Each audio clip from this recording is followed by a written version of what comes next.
What is good, ladies and gentlemen? Big GucciSoldierCaptain back here once again. How's wife, how's kids? Great, perfect, amazing. Today we're going to be watching the darkest moments in TV history. Now, you guys are going to have to excuse me. I'm going to have to prepare myself because what we're about to watch here today is most definitely going to be despicable. You know, I like to think of myself as like a pure child, you know, somebody that's going to make it to the gates of heaven one day. But it's stuff like this that we watch that, you know, when I meet God, he might just be like, you know what, man, like, I like you and all, but I'm gonna have to put you down there where all the fire is at, and I will then proceed to burn for all of eternity. But it's all good because I'm pretty sure I will meet a couple of you down there. We will all burn for all of eternity. Anyways, we are gonna get into this. Make sure you guys like the video right now, okay? Don't forget, and let's do this. I'm serious. Like the video. Let's go. No habíamos querido decir nada antes de chequear bien lo que estaba sucediendo porque compromete a personajes del canal. September 3rd, 2011. Chapter 1, The Interruption. TVN is hosting a live game show called KA7, or 7th Street, in which young adults compete in a series of challenges to avoid being eliminated, with the winner going on to eventually earn a cash prize. In Chile, the show was considered a success during its run, though it was never anything too out of the ordinary, especially as far as game shows go. And many familiar with it would probably be surprised to see it discussed in a video like this, as its family-friendly setup made it the last place you would ever expect to encounter a dark TV moment. And for most of its run, this was true. Except for that fateful September day.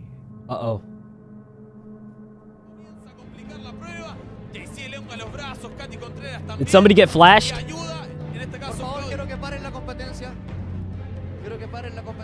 God damn, she kind of bad. Oh, let's stay focused, brothers. Let's stay focused.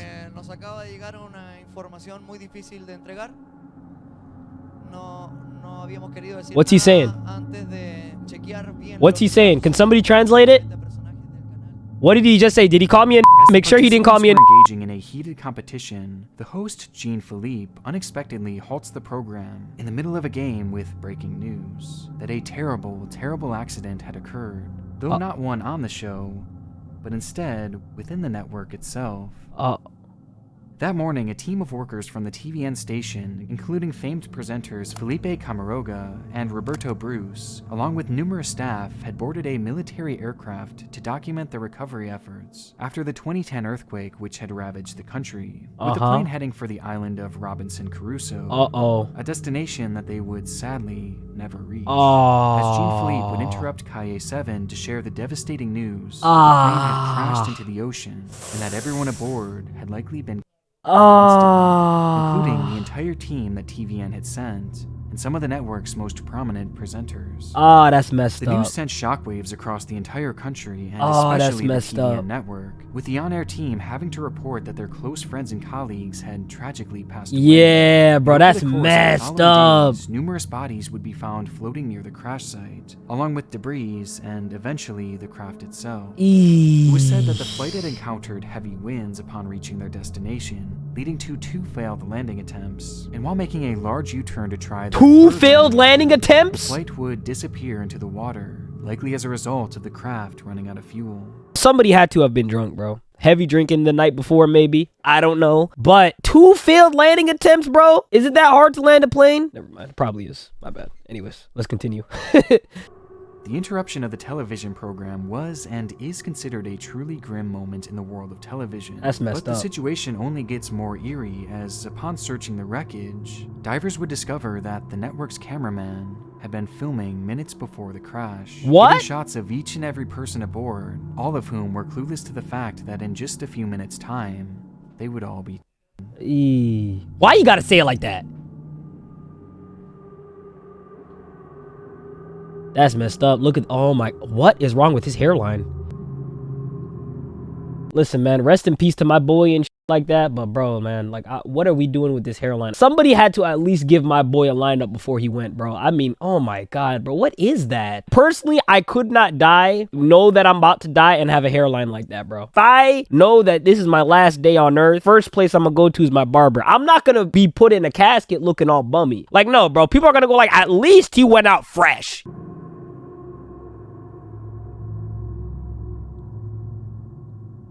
No, that ain't it. It's unexplainably haunting, watching a group of people unknowingly experiencing their final moments on this earth. That ain't it. But evidently, this footage wasn't the only morbid discovery.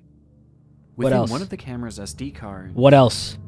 was a curious set of 6 images. Images that, at a glance, are not directly discernible. What but is once that? some effects are applied, start to become a bit more clear. As in the most infamous example, we see what appears to be a plain window, along with a large amount of water covering the lens. I thought it was The semen. image being timestamped after the Is that plane bad? impacted the water.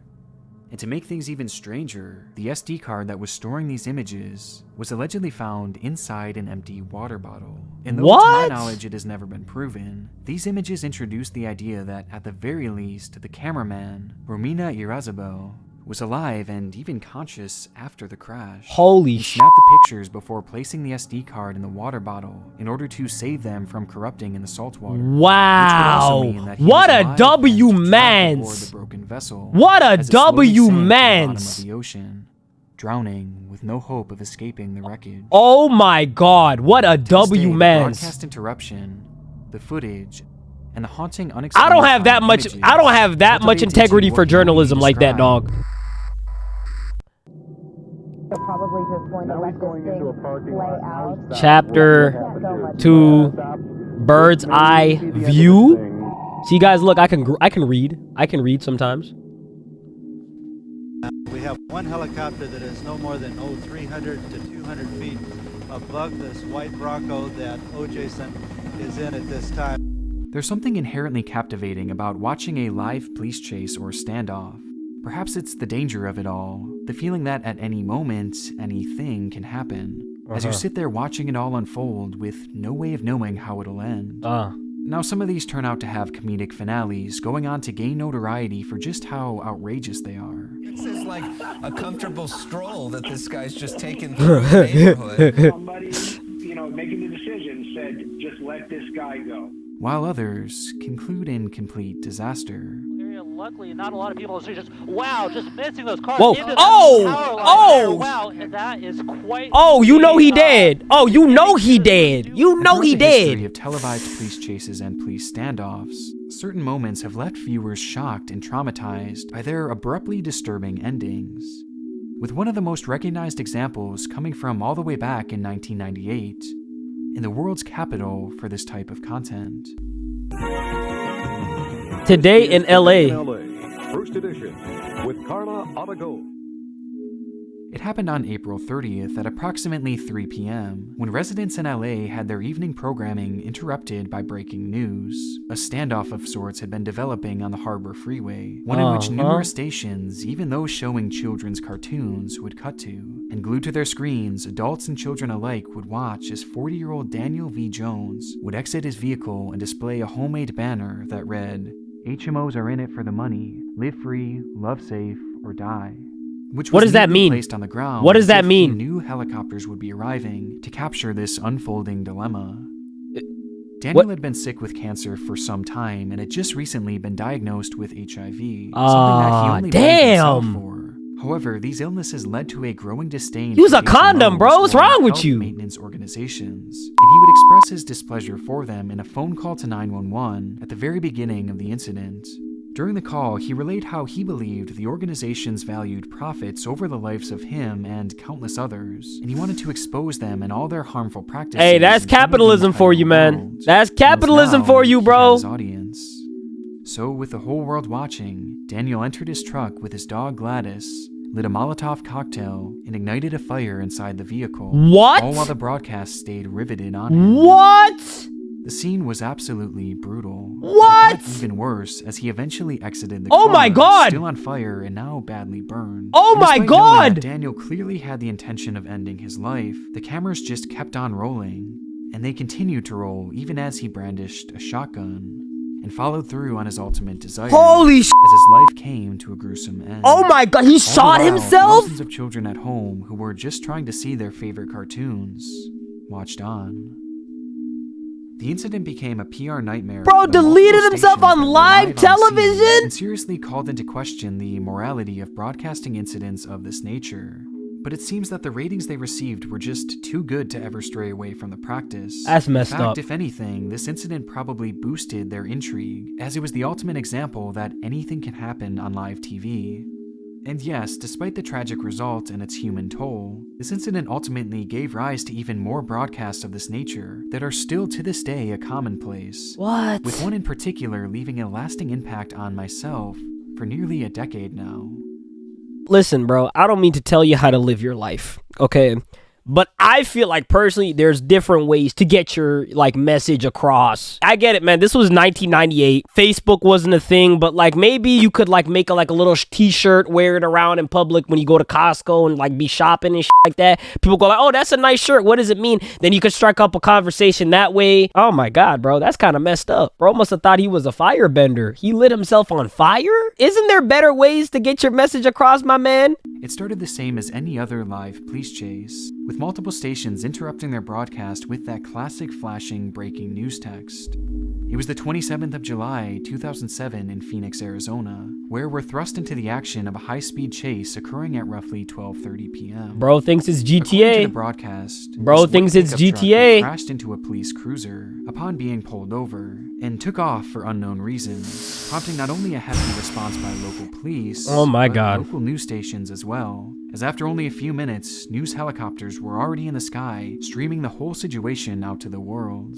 At some point in this chase, police were able to use a spike strip and seemingly shred all the tires from the man's A truck, spike prompting strip? him to slow down drastically and eventually bring his car to a complete stop.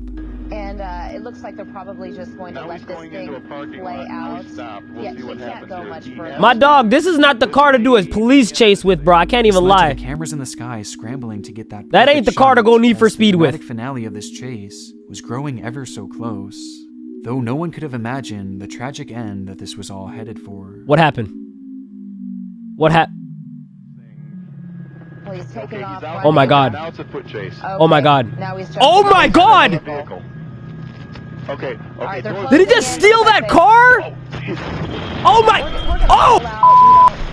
We don't Oh, we don't know the what f happened? just happened What right the there. f? It looks like the police have closed in on him. We don't know what No, exactly What the f transpired happened between there? the police. What happened?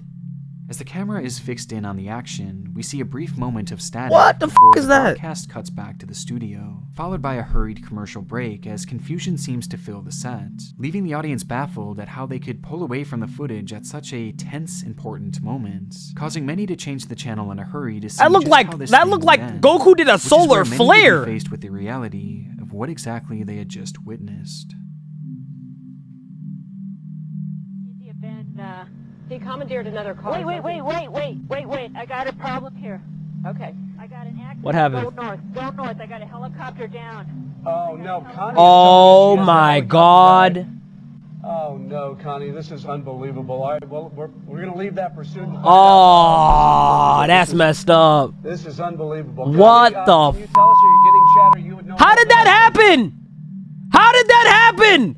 How At this did bro moment, while crash? KNVX TV's helicopter, piloted by Craig Smith, along with cameraman Rick Krolak, was capturing the action, a separate helicopter piloted by Scott Bowerbank and cameraman Jim Cox from the KTVK station had been unknowingly heading directly towards them, and with all four men blinded by their obligation to capture this chase in real time, the two aircrafts would unexpectedly collide, leading to the free fall of both helicopters and the deaths of all four aboard. I hope they all won their gulag, bro, because that's messed up. I understand, like, you're doing your job, but bro, how focused do you have to be on your job to not see a literal 50,000-pound flying aircraft coming straight towards you, about to rip you to shreds? How much focus do you have to not see that happening? You can see it from miles away.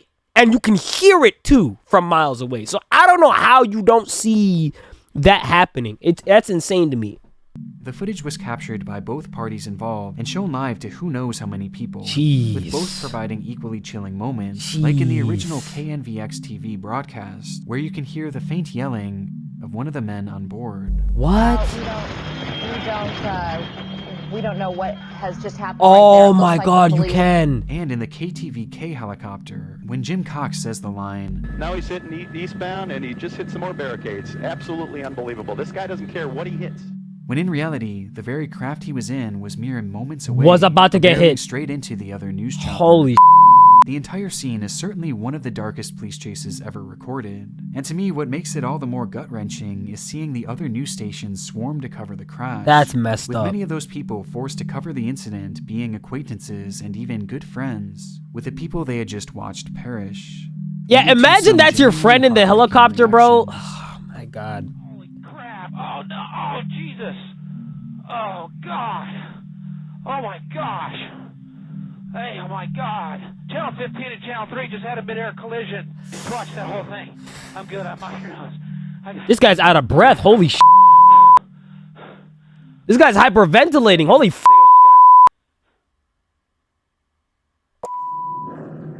There's one thing I would request. Chapter 3. Mick. Please leave my family alone. Phil Pot. Nearly 18 years ago now, a strange phenomenon hit British tabloids as the papers began to report on a seemingly mundane man named Mick Philpott. As far as I could tell, he never seemed to go out of his way to acquire this fame. He looks like but rather, Popeye the with a lifestyle beard. he lived caused it to occur organically, and for all the wrong reasons. The then nearly 50-year-old man had recently become a father of 15, with the children split up between 5 different women, 2 of which he took turns living with in a sort of love triangle situation. And if the living arrangements and the sheer number of kids wasn't intriguing enough, he further gained infamy thanks in large part due to his attitude on working, as he refused to get a job and instead would allegedly scheme his way into getting exponential amounts of government benefits. This man's is working overtime and he's not? That doesn't work. Hey, you cannot do that, man. That's not how the world works, okay? Yo cannot be working overtime and you're not, bro. You got 15 kids. This got more kids than NBA Youngboy, bro. Why you think Youngboy drops all these albums? Like, he drops like an album every week. Why you think that is? Because he has to. He's got like 15 kids. You got 15 kids and you're not working overtime, my boy? You gotta be working overtime, bro. What the f is wrong with you? He did so all the while his pregnant wife and his pregnant girlfriend carried out full-time jobs. It's easy to find their living arrangements strange and maybe even a bit comical. Yeah. But behind it all was actually a very legitimate dark side, as Mick had a habit of finding young, vulnerable girls to essentially groom and impregnate. So he's a playground sniper. His now wife, Marie, was just 18 years old at the time they began dating. Fresh. And she was one of the older ones. Fresh. When he was 37. Did he say she was one of the older ones? With him at the age of 16. What? This dark side of his gets worse when it's revealed that he was also a notorious domestic abuser, slapping and violently beating his past partners on numerous occasions. Oh, this guy's a piece of one instance when he stabbed his ex-girlfriend 12 times. That is crazy. On her mother, who That attempted is... to step in and help. Oh my His God. reason for doing this? Well, he didn't like that she spent so much time watching over a baby she was caring for. This guy's a piece of work. Thankfully, despite this the guy's a traumatic piece of injuries, work. the mother and daughter would survive the attack and go on to live normal lives. And because of this assault, Mick would receive the staggering prison sentence of 7 years. That's By the it? 80s, he was a free man, continuing his nefarious activities all the while. For lack of a better word, Mick was a menace. He didn't go to jail for playground sniping? They knew he was playground sniping a 14-year-old and a 16-year-old and they didn't do nothing? What is wrong with you? What is wrong with the law enforcement where you're from? Police, why are you not doing your job? What is wrong with you? You steady pull me over every single day for doing absolutely nothing, but you won't arrest this guy for playground sniping and quick-scoping a bunch of kids? Insane. Insane to me. Insane. Somehow was not only a free man after all the crimes he committed, but was also having his entire life funded by the very government that should have locked him away for so much longer. I'm so mad. And with his name now in the press, mainly for his number of children, this guy's he a would use piece his of platform shit. to complain that the benefits he received weren't enough, and that he wanted even more. What? This caused an even bigger stir in the tabloids, and it was only a matter of time before I mean, I shouldn't really be complaining. I'm unemployed too, but Mick and his 2 lovers, you know, this guy's more unemployed than me. Where Mick's temper would be put on. There's levels to unemployment, bro. I said your kids, when they came here today, were well behaved and well mannered and well groomed. No newspapers said that, so you should be apologising to me because I hadn't even started on you. Listen, you want to start? You start! You start! All right, tough guy, sit down. Sit down, tough guy. Relax. Eventually, Mick would settle down, and his wife Marie and girlfriend Lisa Willis were brought out to discuss their relationship. Girlfriend and wife? The two surprisingly seemed very content. What? Not backing down from their stance that there was nothing wrong with their feelings towards Mick. This would not fly today. Slightly peeved that she is Mrs. Mick and you're Mistress Mick. I'm being serious. Fatherless, bro. Hey, that's what happens when you're fatherless. For the host, who likely expected some sort of reaction from the pair, even getting frustrated to the point where he would lambast the girls for their laissez-faire attitude. Where is your dignity? You're 22. Don't you want a bloke to yourself? He just said, I agree with you. When you grew up, did you think you were going to share your bloke with another woman? Another fatherless child. 2 mums is better for all the kids. Or confusing? No. Not when you have a deadbeat as the show dad. Came to an end, so too did not when you have a deadbeat father. As the paper slowly began to find their next target, and the world continued on with Mick, his 15 kids, and multiple lovers out of mind. Crazy. Until the year 2012. At least he's vacuuming. When his name would pop up once again for a much different reason. What'd he do? What the f did he do? I want to know what the fuck he did.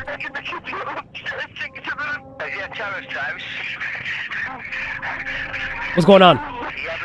What's going on? I don't like this. Fire?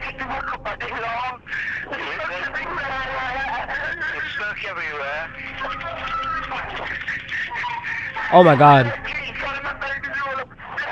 Oh my god.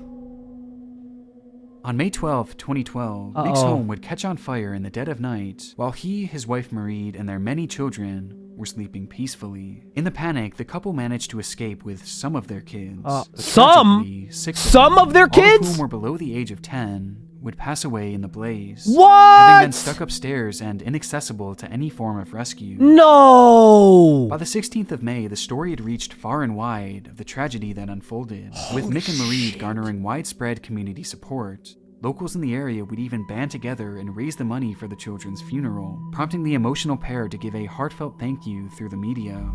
I've actually been down to our home, and what we saw, we just cannot believe it. To see this community to come together like that, it's just too overwhelming. Yo, that's sad as man. I would request is please leave my family alone. If you've got any questions or anything at all, please that is sad, bro. Please go to the police. And for many, this would have likely been the last they'd ever hear of this broken family, had it not been for a single discovery found within the home's debris. While sifting through the burnt remains of the house, police would discover gasoline in the mailbox, which when found at crime scenes is typically associated with arson. And coincidentally, the very morning of the fire, Mick just so happened to have a court hearing to obtain custody over he and Lisa Willis's children, the second woman who had appeared with Mick on the Jeremy Kyle show. Something seems Given felonious that the general here. Public had immediately stopped caring about this family. Something seems after their fishy appearance here. on TV. Not many knew that Mick and Lisa had actually split up in the following years, and were in the midst of a bitter custody dispute, leading to speculation that Lisa may have intentionally set Mick's home on fire. No. As some sort of vindictive act. What? Or at least, that's what Mick wanted us to believe. Oh, the plot thickens. Tell me what you said to me. What you said about me trying to get in. You tried everything you could to get in. I said to him I wanted to run through the flames, up the stairs. What? Were you crying when you were saying it? There's no way this orchestrated it. There's no way this orchestrated the burning of his own house with his children inside. That's it. No! No! No way he did that. It's my fault that the family's gone. Oh my god! You, sir, I hope you drown at the bottom of the deepest depths of the ocean. I hope you drown like that submarine a couple of months ago. I hope you drown. You set this whole shit. What are you trying to be, some type of anime villain? What the f is wrong with you? Your kids were in the house, dog. You trying to lessen the numbers? Can't do that. Upon doing an in-depth investigation, which included bugging a hotel room that Mick and Marie were staying in, police would eventually capture a verbal confession. They caught his ass. The married couple had actually caught been his the ass. ones to initially set the fire. Exposed! Along with their friend Paul Mosley. But why? Well, the goal Nah, wasn't that makes me actually to so kill the mad. children. It was instead to save them. In reality, they had planned on setting the fire in a way that Mick and Marie could swoop in at the last minute and save all the kids, as a way of making them appear as heroes, before going on to pin the fire on Lisa. Oh, and in that turn backfired. having her arrested Oh, that while backfired, didn't it? No pun intended. Oh, that backfired, didn't it? No pun intended. Spread too quickly, making the rescue of the children upstairs almost immediately impossible. What a and in his geech! desperate attempt to gain even more children. What a under his roof, geech! Mick ended up killing 6 of his very own. Oh my god! And you sat there on live television with fake tears! Nah, bro. Some people should not be parents. It's particularly chilling watching the 3 of these people sitting in unison on that fateful program, none of whom knowing just how bitter things would turn, and how 2 of them would eventually become murderers, all in an attempt to frame the other. What? It's unspeakably dark. Holy and thankfully shit. this time, Mick Philpott will be kept in prison till the day he dies. Thank God. Exactly where he belongs. Thank God, bro. Thank God. This thought it was a good idea to create a bunch of kids like he was collecting Pokemon cards and just disposed of them like it was Tuesday night trash. You know what I'm saying? Tuesday night trash. In order to make a point and frame somebody, and then you got caught in a bugged hotel room? You didn't think that somebody was listening in on your ass? You have a trucker mustache? You don't even look like a trucker. Hairline pushed back. Nobody likes you. I don't know how you pulled this many hoes. It's insane to me, bro. There are a lot of accusations and allegations about what's happening. Chapter 4, in memoriam. I'm bad Our at next reading. case is by far the most requested topic that I have ever received on this channel, as it seems to strike a chord with so many who watched the situation unfold live. It all started on the evening of June 25th, 2007, the night in which the WWE had been preparing to air a live 3-hour program known as Raw.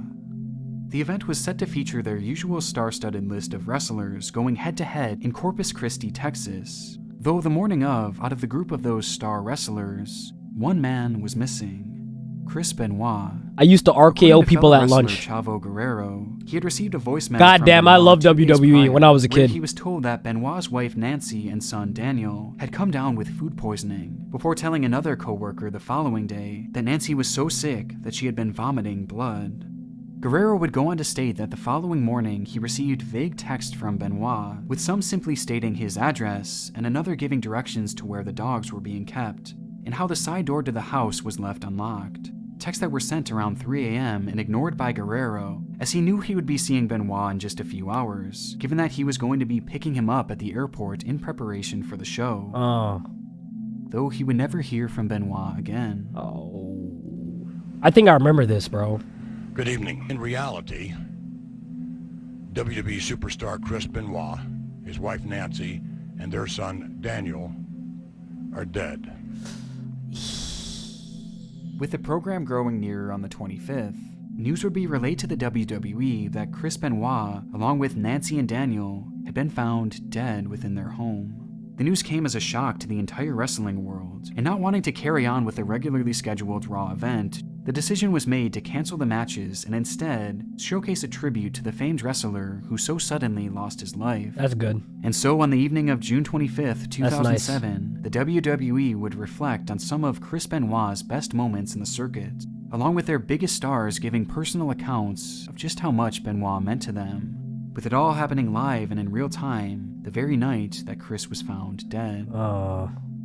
Throughout the program, wrestlers like Stone Cold Steve Austin, John Cena, and CM Punk, who was originally scheduled to fight Benoit that night, shared heartfelt memories of just how good a man Chris Benoit truly was, emphasizing his talent, work ethic, and the love he had for his family. There was respect. It meant everything to him. Respect for this business, respect for the fans, respect for the wrestlers, respect for his family, respect for himself. And for a moment, this all seemed to be exactly what the wrestling world needed, to bring everyone together in remembrance.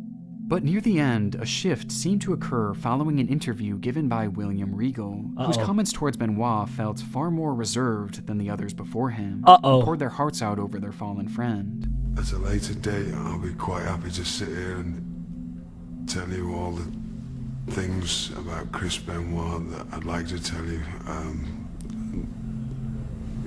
But now all I'm willing to say is that Chris Benoit was undoubtedly the hardest working man in professional wrestling. According to some watching the program, the interview did feel a bit out of place, and apparently slightly threw off the vibe of the remaining show, as things felt far more stiff and reserved than at its opening.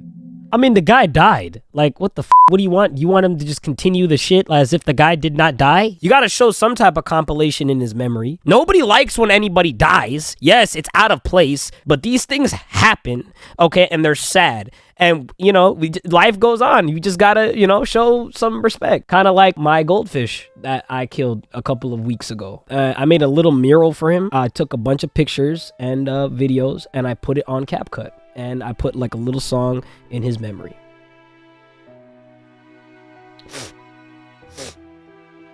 Sorry. He was so young. All he wanted was fish food. That's all he wanted.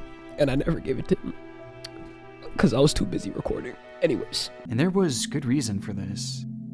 When Regal was preparing to do this live interview, he was allegedly approached by fellow wrestler John Layfield, who pulled him aside and asked, "You think he had anything to do with it?" What? Initially, the thought had never even crossed his mind. In fact, he had a heartfelt message fully prepared to read in the moments leading to his interview. But something about that question made him pause, leading to his subsequent words being Who had something to do with it? As the hesitation led to the creeping thought of, what if he really did have something to do with it? A thought that very few at the time had even considered, which looking back seems so surreal. As for those familiar with the case, you know Chris? exactly where this is headed. Oh. Oh no. We're now looking at this case and ruling it as a double homicide suicide. Leads us to believe that Mr. Benoit had his wife by asphyxiation. What the? Sometime shortly after that, the same for his son Daniel. What the?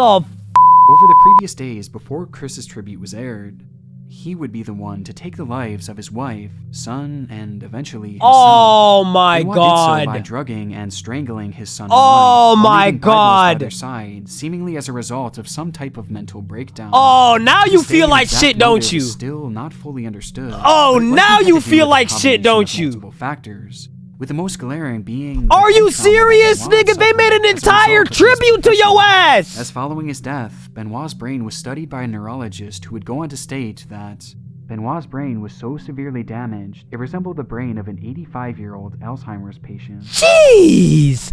The gruesome scene uncovered at the family home by the hands of Chris Benoit makes this whole memorial program for him just seem so much more chilling. Bro, they made an entire tribute to A man bro! that was being so highly praised as a loving family man. And he's just a revealed to have been filthy the one behind his own family's.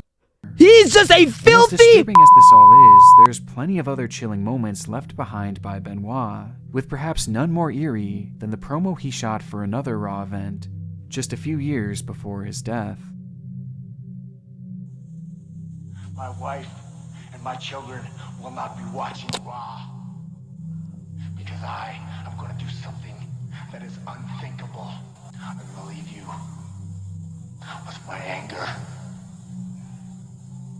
Sleep well.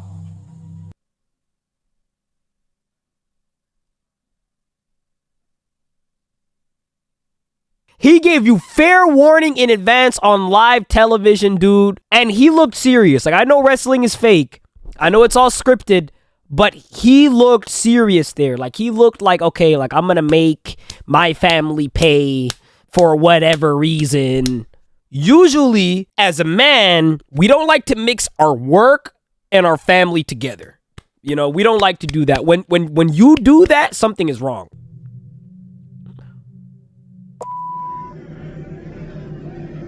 Chapter 5, the value of truth? July 7th, 2012. Si dicen la verdad hasta el final, podrían ganar 50,000 soles. Television host Beto Ortiz opens up the very first episode of a brand new TV show called El Valor de la Verdad, or The Value of Truth. Okay. Throughout its airtime, the show would challenge I think I know this show. A series of questions honestly. I think I know this show. A polygraph test. Yeah. The test then monitors if the person is telling the truth or not. Yeah. And with each correct answer, you earn more and more money until you either choose not to answer a question or until you're caught lying.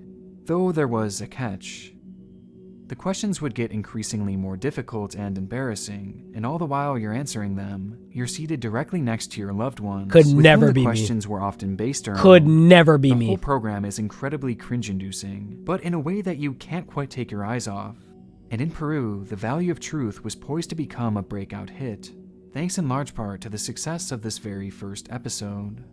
Oh, this was the first We're episode. introduced to the contestant Ruth Thalia Sea Sanchez, a 19-year-old call center employee hoping to gain fame from the show, while being accompanied by her parents and boyfriend Brian Romero Lavea. Uh-oh. And they could not have selected a better inaugural participant. Uh-oh. Up until this point, Ruth had lived her life in a state of poverty, and the type of money offered by the program would be life-changing for both herself and her family, which might explain her openness on air, as throughout the entire program, Ruth answers each and every question with painful honesty. Money make her go wild. Money make her go horny. In one moment, she admits that she wishes that she were white, and in another, she stated how she was often embarrassed by her parents' manners, which she says as they sat directly across from her.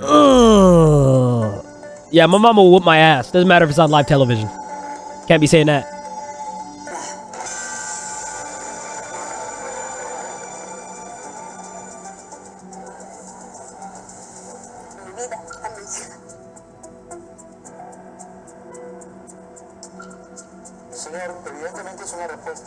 You can feel the tension as each answer seems to drive a dagger into her parents' hearts, Man. eventually leaving her mother in tears. And it only gets more painful from here as she was asked, "Are you with your crush until someone better arrives?" What? To which she says, yes, with her boyfriend watching on just feet away. I want you guys to look at his face while I sing this, all right?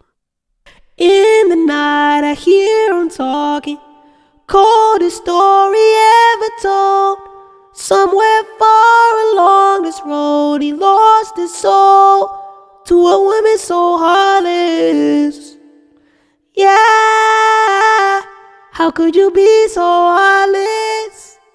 Yeah, how could you be so heartless? Feet away. And following this, the questions would become more and more intrusive, with Ruth eventually having to admit that in order to pay her bills, she worked at a nightclub. I know he's in shambles. Which was Oh news to my all of her God. loved ones who sat there stunned by I the know revelation, he's in especially shambles. her boyfriend Brian. Yo, that a revelation that leads us hurting. to Look at Ruth's his final face. question, and the most painful one of all. Have you ever accepted money in exchange for sex? No. A question which she would answer No. Yes. Before promptly ending her time on the show, 3 questions away from the finale. Me retiro. Se retira. Me retiro. What'd she say? What'd she say? Did she say I'm a hoe?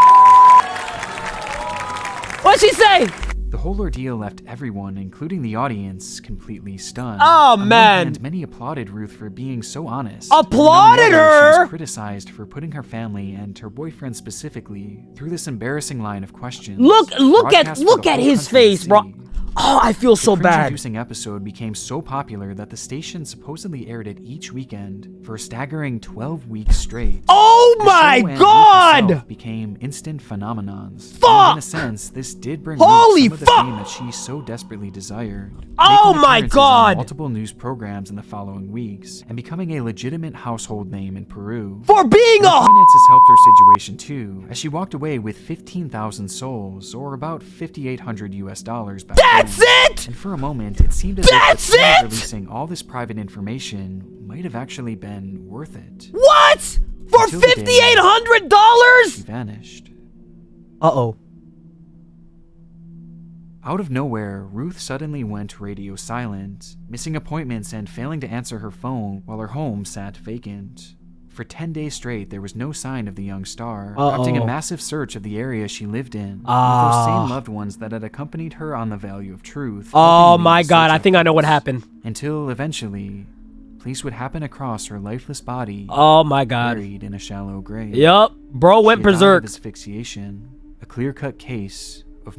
Yup, bro went berserk. One suspect. Bro went berserk. Just We already Ruth know who it vanished, is. She would make an appearance. We already on know who TV, did it. In which she appeared lower energy than normal, expressing her sadness in the fact that her and her boyfriend Brian had broken up. Yeah. Likely as a result of the embarrassment. Bro went brought about by berserk. the show. And with this in mind, Brian had been questioned about his role in her disappearance, and eventually admit to everything. Holy shit. Angered by the embarrassment that Ruth had caused him in front Oh of the entire my nation, God. and feeling I as told if he you. was owed I a told certain you. by the I told embarrassment you. that Ruth had caused him in front of the entire nation. This man is in shambles. I told you. Look at his fucking face, bro. This man looks like he's gonna listen to Marvin's Room for the rest of eternity, bro. I swear to this nigga is gonna have Marvin's Room on loop. All you had to do was leave the bitch. Bro, all you had to do was listen to some Brent Faiyaz and some Drake, some Marvin's Room. That's all you had to do, bro. But yeah, but you went and you did this? And feeling as if he was owed a certain percentage of the money that Ruth had earned, Brian would visit Ruth's home and drug her with sleeping pills before proceeding to assault her. Oh my and God. eventually hang her. He would then bury her body in the hopes that she would never be found. Years later, Brian would be found guilty of Ruth's murder and receive the punishment of life in prison. These lucky they didn't. Despite Oh its my very God, these first lucky they didn't episode kill him. leading to a prolific murder case, The Value of Truth remained a hit show for years to follow. How? Until it would eventually fizzle out and be taken off the air, leaving in its wake a multitude of embarrassing memories and one of the darkest moments in TV history. I feel for him, but at the same time, that was the wrong choice, dog. That was the wrong choice, dog. That was a lot worse than I expected it to be. I was just expecting, you know, just news bloopers of people saying out-of-pocket shit, but this is messed up. I mean, this video was significantly worse than I thought it was going to be. I didn't think it was going to be this bad. This is bad. This is like the stuff that stays in the back room that nobody ever talks about again. Anyways, that was good. That was the darkest moments in TV history. Make sure you guys comment down below if you guys want me to do. There's like 3 parts to this, so make sure you guys comment down below if you guys want me to do another one of these. Make sure you guys like the video if you have not liked the video. Okay, I see some of you guys not liking the video, and that pisses me off. So make sure you like the video if you have not liked the video. Subscribe to the channel right now. We are on the road to 30K subscribers. We're getting close, man. We're getting close. So make sure you guys subscribe to the channel if you guys have not subbed to the channel, man. Comment down below your favorite part in this video. I look at all the comments. Might not respond to all of them, but I definitely look at all of them. Appreciate all the support. I love and appreciate each and every one of you guys, but you already know that. And I'm going to see y'all in the next video. See just how I'm coming, yeah, I did this on my own. Don't you tell me something, cause I did it all alone. You ain't helping nothing, no, nah, nah. You ain't helping nothing, no, nah, nah. Came up from the guys and niggas show me some respect. Niggas mad cause I ain't breaking off on all these checks. You ain't helping nothing, no, nah, nah. You ain't helping nothing, no, nah, nah.